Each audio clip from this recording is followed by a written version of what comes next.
Jadi bila orang duk bawa keranda, ada orang puang pula. Dengan mulut gicu, dengan pakai seksi pula. Dengan sobek sini, sobek situ pula.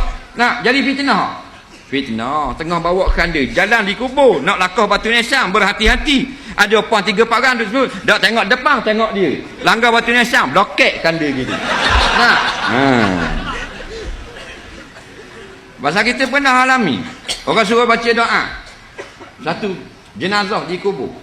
Jadi anak si mati ni anak dara.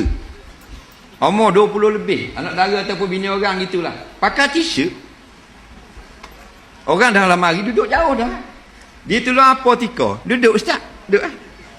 Ai, mana orang puang apotika pula. Kita pun duduk. Bila duduk, dia duduk depan. Dia pakai tudung kat atas ni, tepi ni nampak pula. Sini ada pula ni. Lurah dendang. Mana? Jadi kita baca doa, tukar dengan doa iftitah. Mujur dan kabel, tutup lagi.